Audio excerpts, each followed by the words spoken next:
Jane aqui na área do hashtag Fica em Casa Aprendendo, canal 10.2 da TV Educação, com mais uma aula para vocês de espanhol. Bienvenidos a la classe de espanhol de hoje. E o que nós vamos ver hoje? Vem comigo que eu estou bem colorida hoje. Hoje nós vamos falar de los colores, tá? Então nós vamos falar sobre os nomes dessas cores em espanhol. Você sabia que o dia 21 de março se comemora o Dia da Cor? Pois é. Expressões idiomáticas utilizando as cores. E se der tempo a gente faz um pequeno exercício. Vamos começar a aula de hoje? Muito bem. Olha só que imagem bonita. Quem é que não gosta de cor, né? A nossa vida precisa de cor. Nós precisamos de cores. Não só vestir coisas coloridas, mas a nossa vida tem que estar colorida. Por quê? Porque a cor, ela dá vida, a cor significa alegria. Então, geralmente quando você usa uma roupa preta, né, ou você tá para baixo, você se remete à cor escura, né? Mas nem sempre é assim. Eu, pelo menos, gosto de preto demais para ir para uma festa, me divertir. As mulheres gostam do pretinho básico, né, em todos os sentidos, e por aí vai. Então, quem que não gosta de acordar de manhã e ver aquele céu azulzinho sem uma nuvem? Nossa, que dia lindo, o sol está raiando. Então, as cores, elas nos trazem vida. E hoje nós vamos conhecer esses nomes em espanhol, os nomes das cores em espanhol. ¿Sabe usted decir los nombres de los colores en español? Então, você sabe dizer o nome das cores em espanhol? Algunos nombres de colores en español se parecen a los del portugués, pero hay otros que tienen el nombre totalmente distinto. Además, en español, los nombres de colores son masculinos, mientras que em português são femininas. Então, aqui eu tenho uma dica muito boa para vocês. As cores em espanhol, todas elas são substantivo masculino. Em português, são femininas, tá? Então, como eu disse aqui para vocês em espanhol, traduzindo em português, alguns nomes das cores em espanhol se parecem com o português. Porém, eu tenho aqueles, né, que são totalmente distintos, são totalmente diferentes do português. Ainda em espanhol, os nomes das cores, como eu disse, são substantivos masculinos. Em português, são substantivos femininos. Vamos conhecê-los. Bem, a Meche le gusta el color rojo, siempre lo lleva puesto. Então, eu destaquei aqui rojo, tá? Rojo lembra, é uma cor. Tudo que está destacado aqui são cores. E eu vou me fixar mais no que eu destaquei. Rojo, para vocês, seria fácil de identificar o que cor significa? Pelo som, talvez não. Pela escrita, talvez não. Mas pelo som, dá para que a gente associe com o quê? Com o roxo.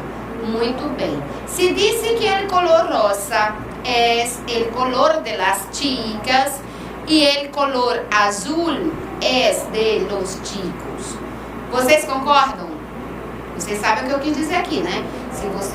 Se diz que a cor rosa é a cor das meninas, né?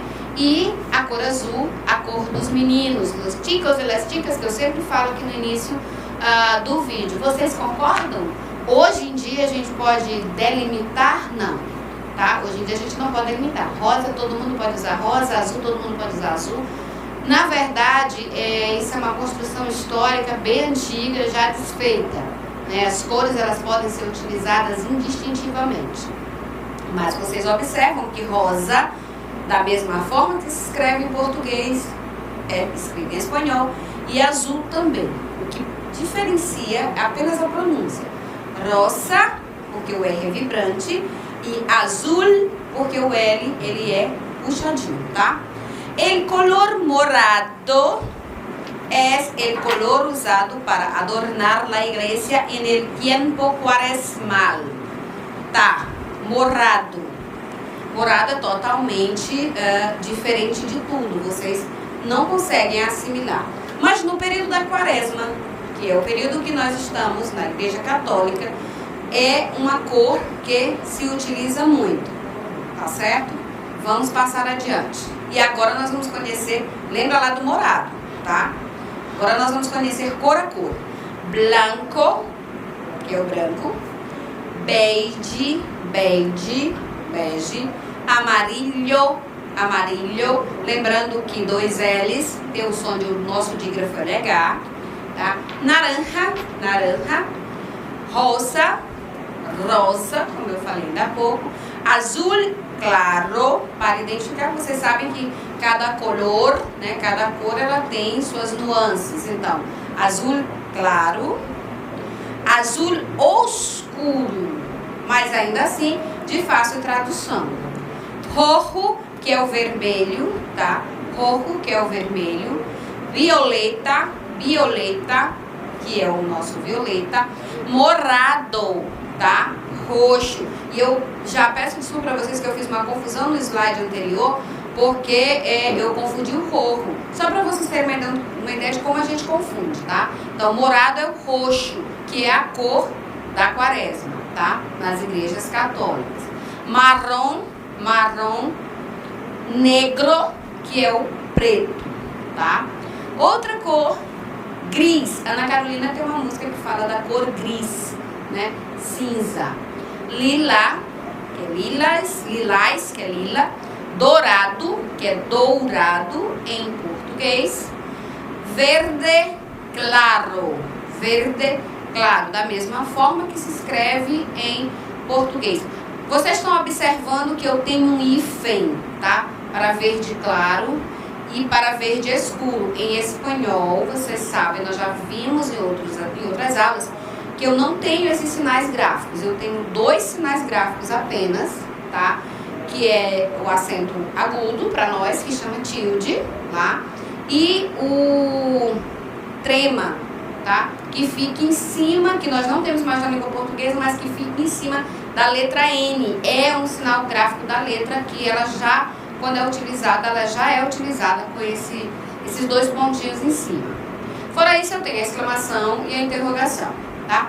Verde claro, a pronúncia é verde claro e verde oscuro.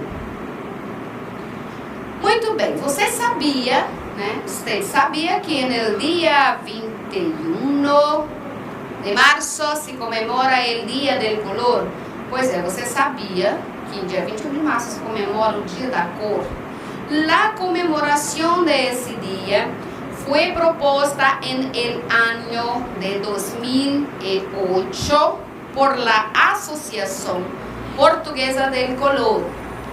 La elección del día 21 de marzo se debe a que esta fecha marca el inicio de la primavera en el hemisferio norte y el otoño en el hemisferio sur. Ambas estaciones son las más coloridas del año. Hoy día más de 30 países lo comemoram. Vamos traduzir. A comemoração desse dia foi proposta no ano de 2008 pela Associação Portuguesa de Cor. Vocês não sabiam que existia? Pois existe.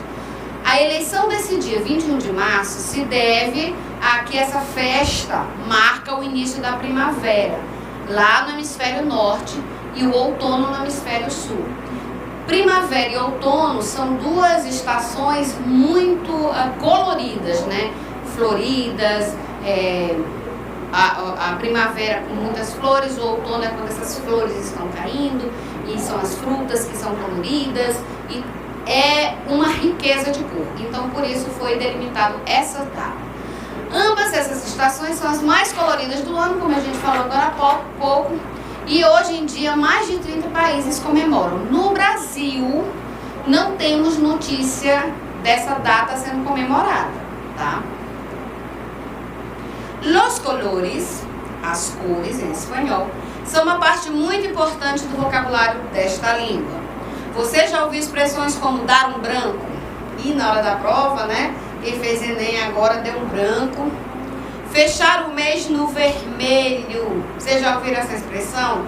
Pois é, fechar o mês no vermelho é bem complicado e bem comum, mais do que vocês imaginam, porque às vezes a gente chega no finalzinho do mês, não tem o dinheiro, aí a carteira fica no vermelho, fica vazia. Jogar um verde. Essa expressão vocês conhecem bem. Eu vou jogar um verde naquela mina para ver se ela cai. Vou jogar um verde naquele gatinho para ver se ele cai. Essa vocês conhecem bem. Expressões como essas empregam o vocabulário das cores para expressar situações e sentimentos e são muito comuns em várias línguas do mundo, como o português e o espanhol. Aqui, em português, a gente utiliza muito isso. Eu estou no vermelho. A bolsa de valores opera no vermelho, está operando no vermelho, né? Eu vou jogar um verde para ver se ele cai na conversa. A outra expressão, deu um branco. Eu ia conversar com você, mas deu um branco, tá? Foi o que aconteceu comigo lá no primeiro slide. Deu um branco e eu acabei confundindo as cores, né? Rojo com roxo. Não podemos ignorar, é claro, o uso mais comum desse vocabulário, que amplia nossa capacidade de atribuir características aos seres, uma vez que a coloração pode ser um traço muito importante para identificar ou classificar alguma coisa como frutas, que podemos diferenciá-las pela cor, entre outros aspectos. Aí eu vou abrir um parênteses, tá? Porque quando eu me refiro a características de seres, eu vou me remeter o quê? A classe de palavras dos adjetivos. E nós sabemos que as cores, elas são adjetivos, tá? Por quê? Porque elas designam características. Aqui fala também, na expressão de um traço muito importante para identificar ou classificar alguma coisa, de frutas. Mas é muito importante quando você, por exemplo, vai fazer o retrato falado de um meliante. Se você consegue lembrar a roupa, a cor da roupa, a cor do cabelo, a cor dos olhos, a cor da pele, né? Então isso vai ajudar muito no retrato falado para encontrar um meliante, para encontrar alguém que está perdido, né? Que se perdeu na população, no meio de uma loja, crianças principalmente, é muito comum nesse período de Natal, né? Vão ao shopping, tá cheio, se desgarram ali. Então, eu estou procurando um carro vermelho, aí diz a marca, o ano, às vezes a placa e a cor. Então, a cor, ela é fundamental para que a gente consiga ajudar diversos setores, tá? Expressões idiomáticas utilizando as cores, né? Utilizando os colores. Estas são algumas expressões espanholas que usam cores e algumas de suas possíveis traduções em português. Atentem para aqui. Possíveis traduções em português.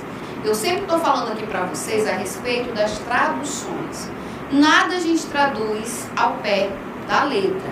Até em português existem expressões que a gente não deve interpretar ao pé da letra, porque ela pode ter uma outra conotação de acordo com o contexto. Então, tudo que a gente vai traduzir em inglês, espanhol, em português, esperanto, qualquer outro idioma, é necessário que a gente saiba o contexto, para que a gente possa ter uma tradução bem correta e objetiva. Mas quando as frases são soltas, ou as expressões são soltas, isso se torna mais prático quando a gente tenta fazer o mais possível parecido, tá? Então, quedar-se em blanco. Eu já falei sobre essa expressão. Quedar-se em blanco. Quedar um branco. O que é dar um branco? É esquecer-se. Então, aqui. Não pude continuar o exame porque me quedei em blanco. Muito comum acontecer isso com vocês quando estão fazendo prova. Eu não pude continuar a prova porque me deu um branco. Isso é interessante porque acontece muito em prova quando a gente estuda muito. Quando a gente não estuda muito, a gente não sabe mesmo, né? Mas quando a gente estuda muito para a prova, de véspera da prova, você vai para fazer a prova e lá na hora você começa a fazer de repente, e quando você sai da prova, meu Deus, mas eu estudei isso, eu sabia, né? Deu um branco. Quedar-se em blanco, tá? Poner-se negro, ficar muito irritado. Mas, professora, negro não quer dizer preto, a cor preta, né? Olha aqui, possíveis traduções. Vamos ver essa expressão numa frase. Me pone negra que seja tão egoísta. Me pone negra que seja tão egoísta. Então, me irrita que ele seja tão egoísta, né? Eu não vou dizer assim, me é preto que seja tão egoísta. Então, é uma associação, é uma adaptação para uma tradução possível e que seja concreta, tá? Então, poner-se negro significa ficar muito irritado. É como para nós dizer assim, a coisa tá preta, né? Ou seja, quer dizer que a coisa está difícil, que não está legal. Se tem uma briga, a coisa tá preta lá dentro, tá tendo uma briga lá dentro, tá? Então, por isso essa associação. Cristi Verde é uma piada obscena com conteúdo sexual. Sempre cuenta chistes, chistes verdes. Ele sempre conta piadas obscenas. Então, essa expressão xiste verde, olha só, verde, não tem nada a ver, né? Xistes verde significa piada obscena com conteúdo sexual. Prensa rosa. O que quer dizer essa expressão? Denomina parte da imprensa que aborda a vida de celebridades. Paparazzos, imprensa marrom, para nós aqui no Brasil, né? Então, aqueles repórteres que vivem em busca da vida das celebridades e que não são oficiais, elas são extraoficiais, são conhecidas de imprensa marrom, né? Então, prensa rosa denomina a parte da imprensa que aborda a vida de celebridades, assim se chama lá na Espanha. Então, sempre aparecem os mesmos personagens em la prensa rosa. Então, sempre aparecem os mesmos personagens nos programas de fofoca. É muito comum, né? Tem período que sempre fica batendo em cima do mesmo personagem. Isso é na Espanha e no resto do mundo inteiro. Poner-se rojo. Ficar vermelho, com vergonha, envergonhar-se, né? Então, me pongo roja quando hablo em público. Muito comum também as pessoas terem vergonha de falar em público, ficam envergonhadas. Fico vermelha quando falo em público. Esse fico vermelha é para dizer que fica envergonhada. Tem gente também que fica vermelha quando é abordado por uma situação de paquera, de primeiro encontro, ou quando é colocado numa saia justa, tá? Vamos aqui para os exercícios. Eu estou com um exercício aqui muito fácil.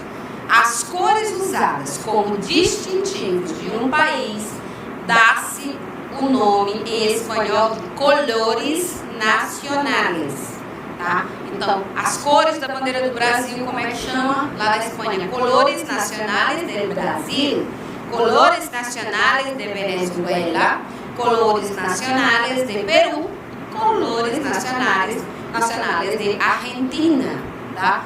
Então, escreva em espanhol o nome das cores de cada um dos países da imagem. É uma atividade simples? Fácil? Sim. Vocês vão ter que escrever, tá? Quais são as cores da bandeira do Brasil, uma a uma, em espanhol. Quais são as cores da bandeira do Peru? Quais são as cores da bandeira da Venezuela? E quais são as cores da bandeira argentina?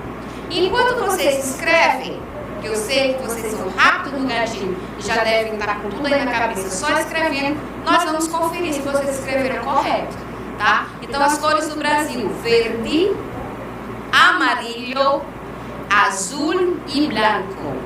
Acertaram? Eu sei que vocês conhecem as cores, mas acertaram a escrever? Venezuela, amarillo, azul, rojo e branco. Peru, rojo e branco. E Argentina, azul, branco e amarillo. Agora que vocês já conhecem as cores, peguem uma paleta de sombras, as meninas, e façam uma bela maquiagem colorida e os meninos peguem pincéis, tintas e vão colorir a vida de vocês. Hasta luego!